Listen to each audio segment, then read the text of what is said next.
You're listening to Arizona Good Business Radio, featuring unique stories with leaders who believe the community is a central part of doing business.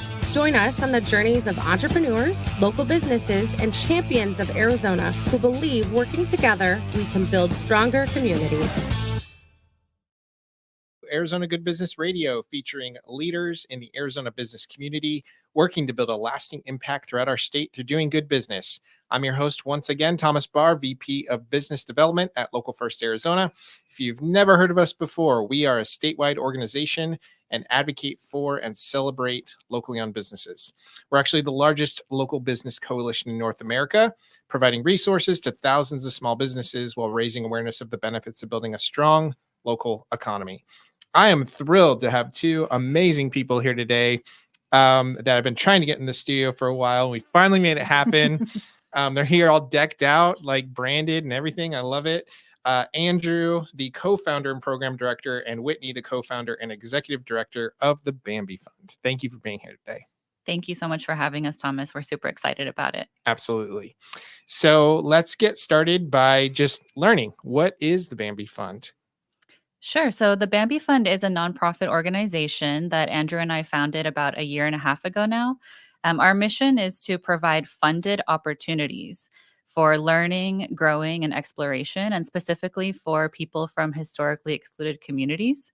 So that includes, for example, LGBTQ folks, people who've experienced incarceration, people of color generally, and really folks who have a lot of barriers to starting their own businesses or even their own nonprofit organizations or community organizations. So we started it because in my work, previous to the Bambi Fund, I worked as a consultant with a lot of nonprofits, and I was seeing that the closer to the issue and the more directly impacted leaders were, the harder it was for them to access funding. Okay. I've loved getting to know the organization and learning more about it. Andrew, would also love to hear from you. How did you get inspired to be a part of this work, and how are you connected to it? So I mean, my background, I'm an industrial designer. I've been, in the creative field for over 20 years. I personally, love kind of building things, developing ideas. So, over the last 20 years, I've had the fortunate opportunity to work for like Fortune 500 companies to small startups, and even starting my own, design agency at one point.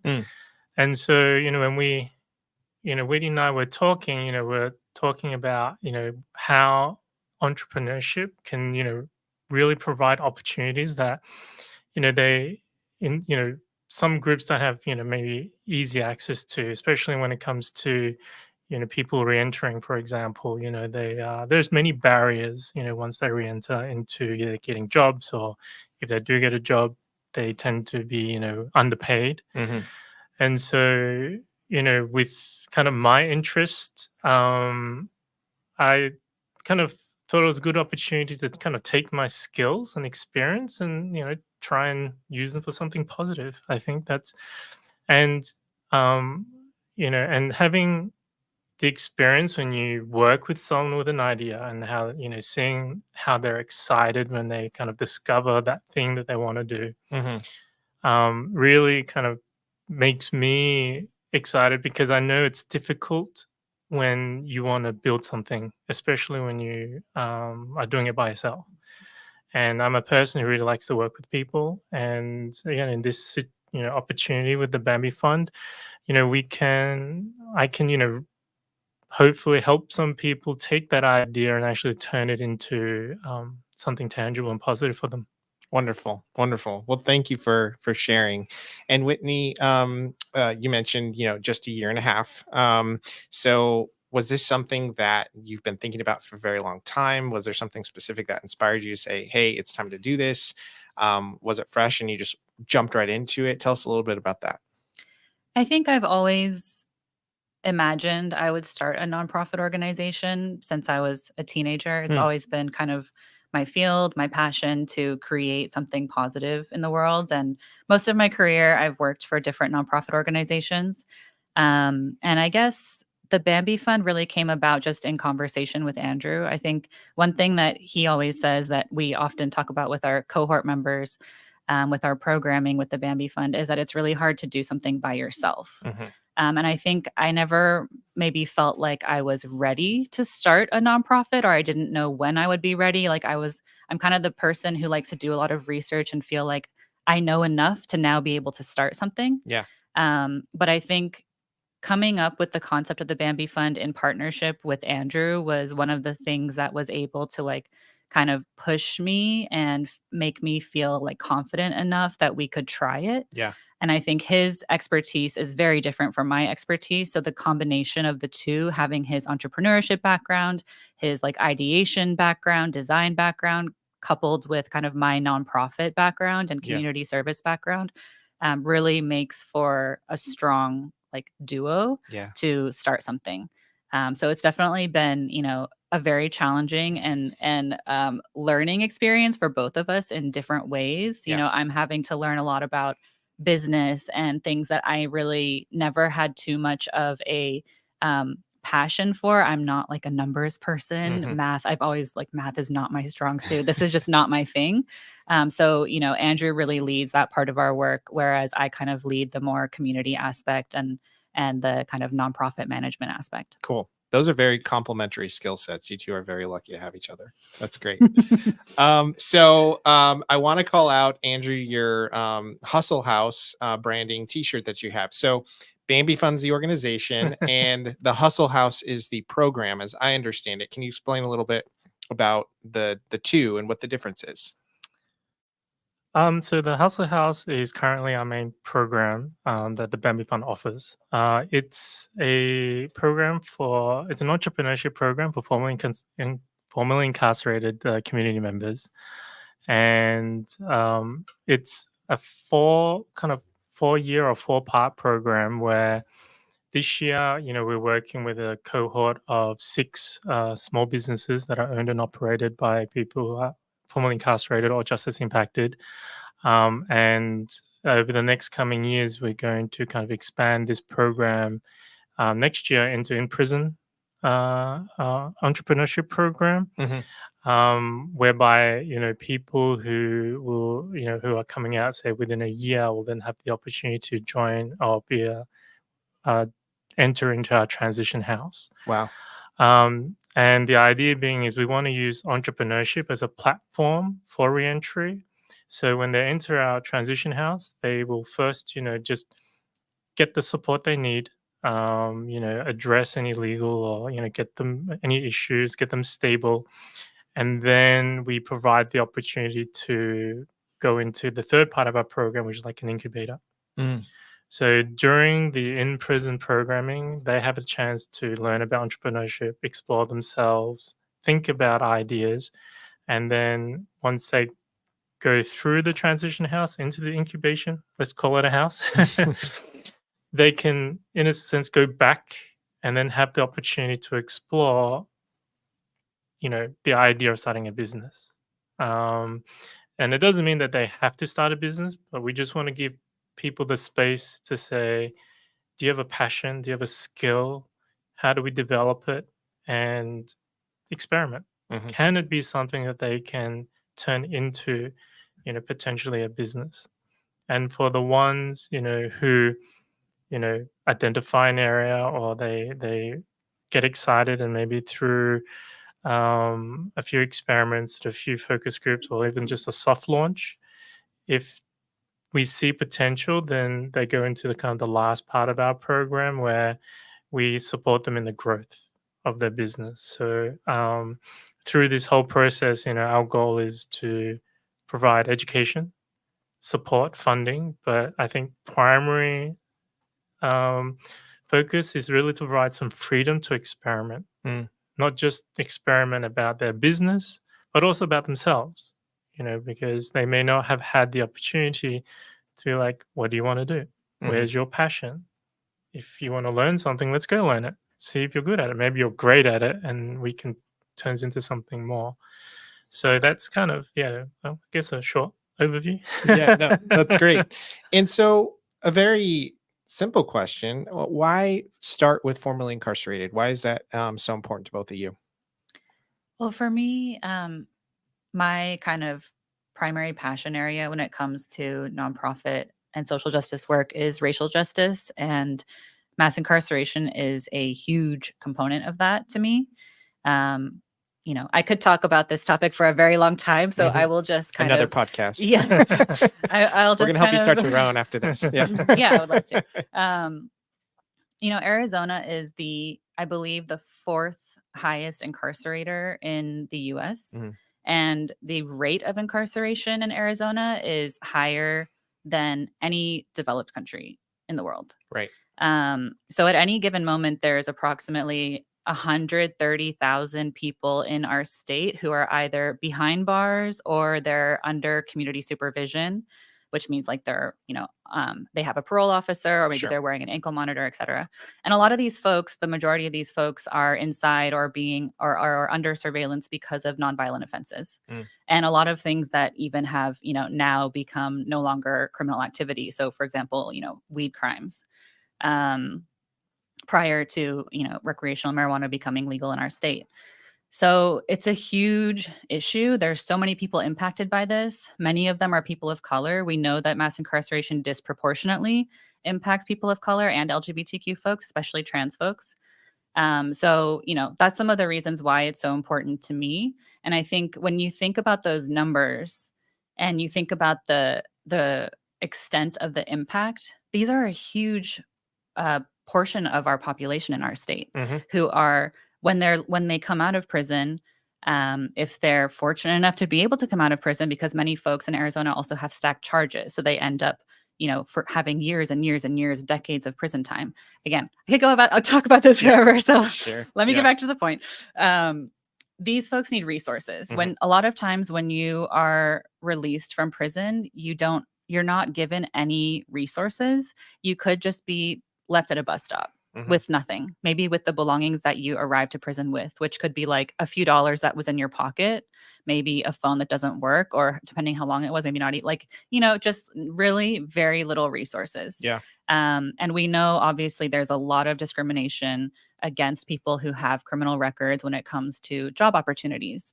So, what are people supposed to do? Mhm. Accessing housing is very, very difficult as well. Mhm. If you can't access housing, maybe you don't have family members locally, or you don't have supportive family members or a community. Maybe you don't want to go back to the community where you previously lived. There's so many reasons, Yeah.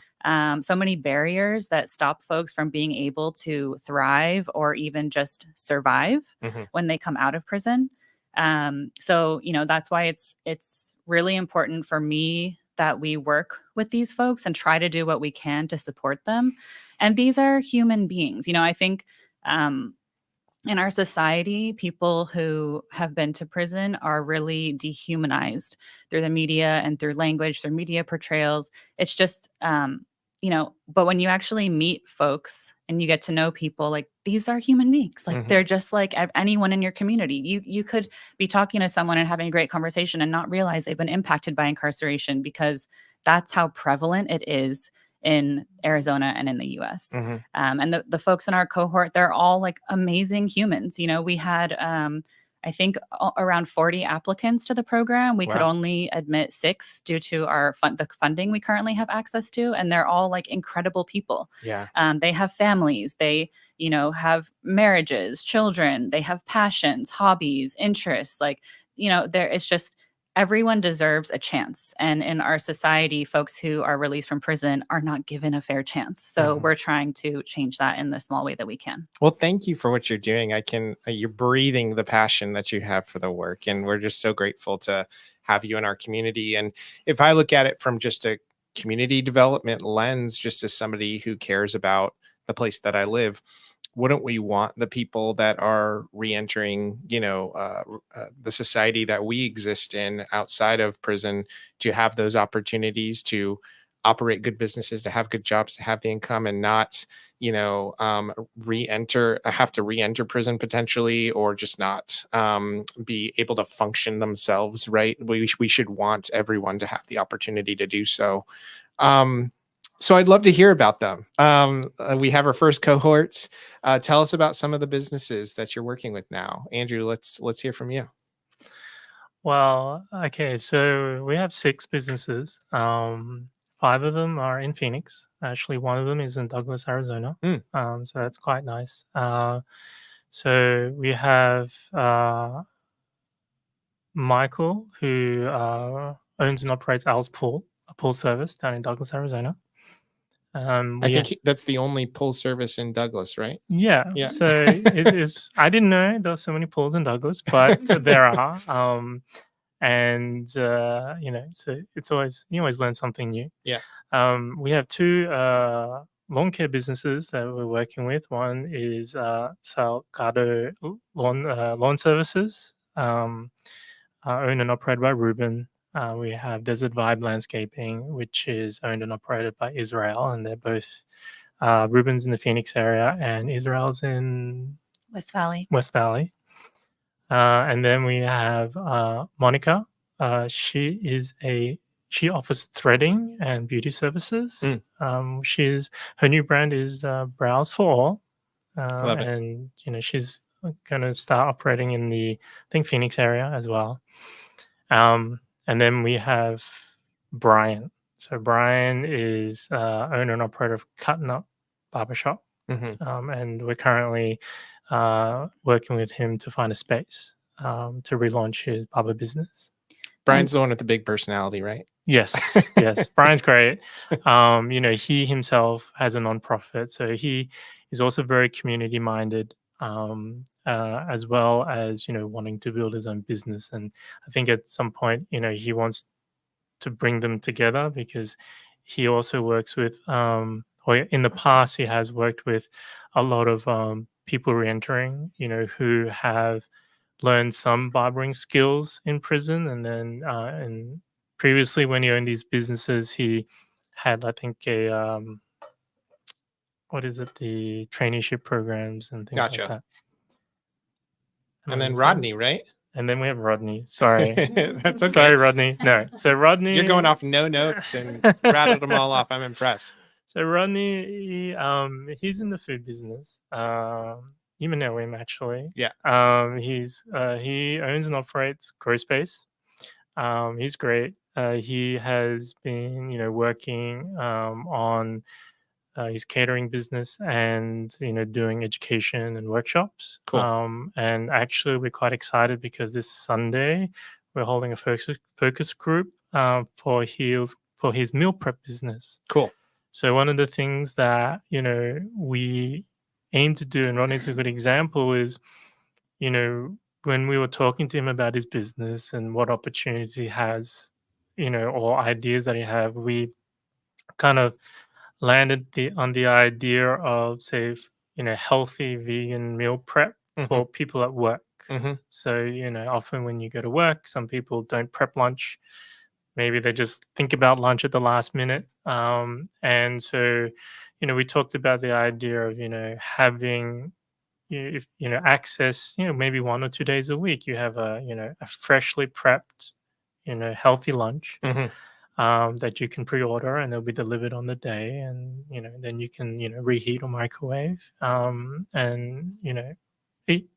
And so we working through this idea, Rod, most important for us is that, our cohort members, being Rodney's excited about the idea, they have to see that vision. It's not our business, it's their business.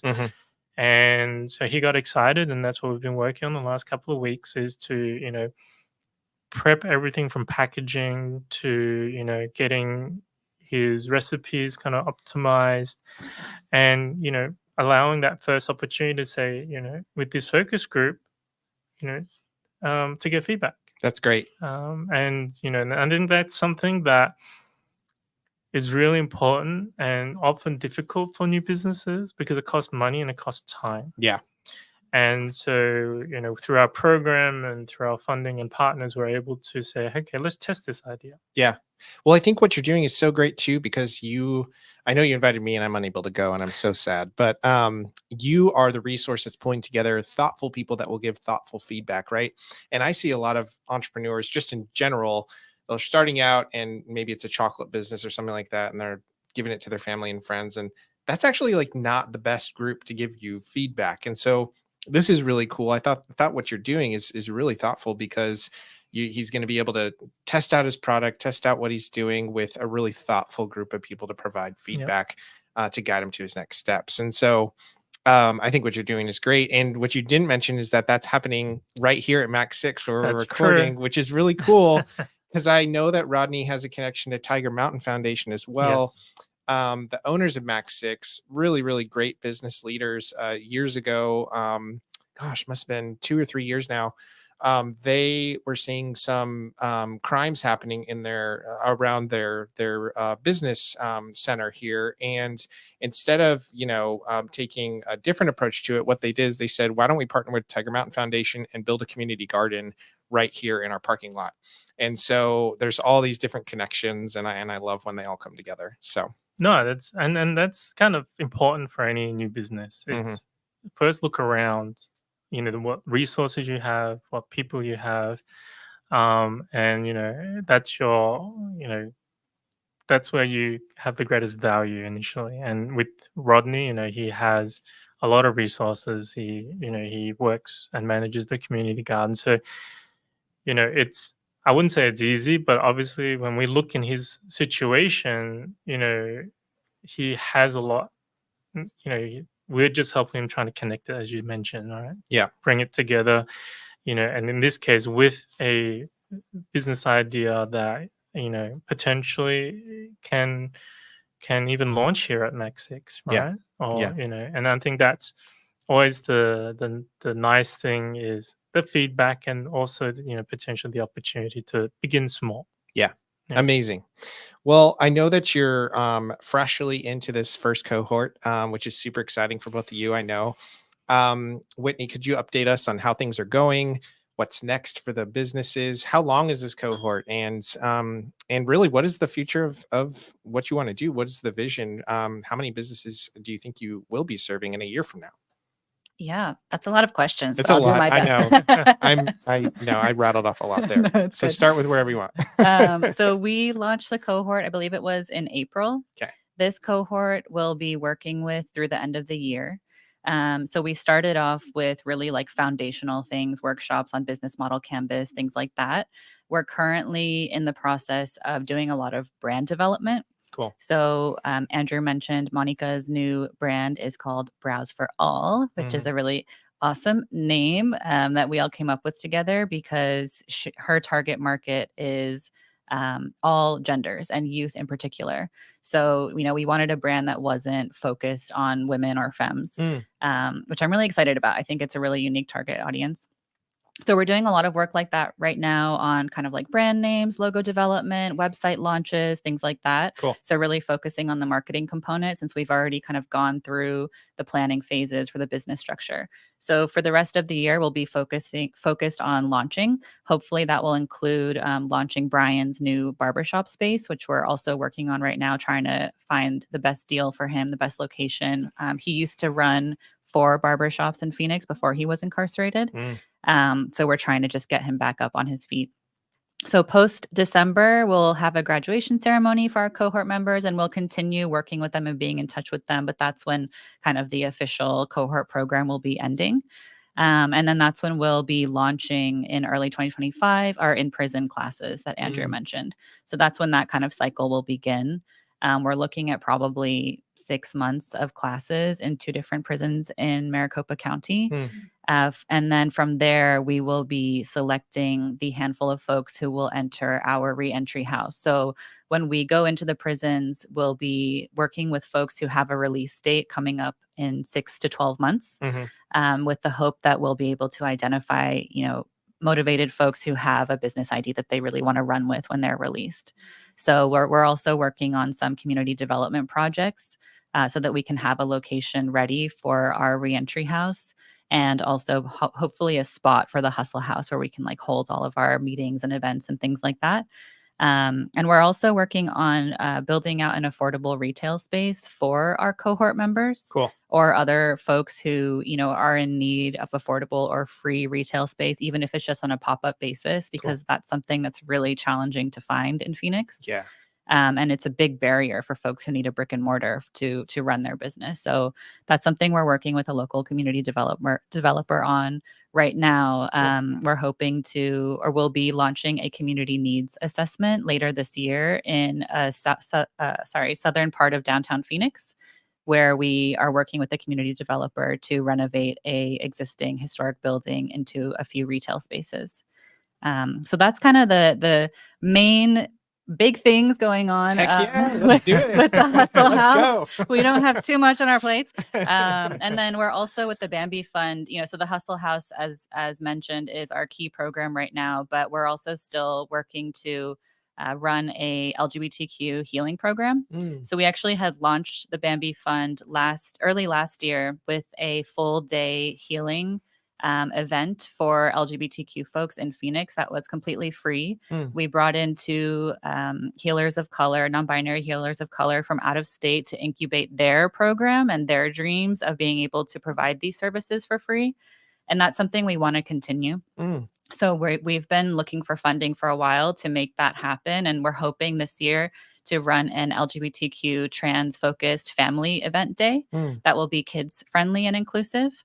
And we're working with Will Bliss Kim, who was our inaugural Alchemist Award grantee recipient at the end of last year, to develop that program to hopefully happen later this fall. Cool. Well, congratulations. I mean, all of the ideation, I'm sure you're going at all pistons go at all times with the next thing and the next thing. Andrew's laughing.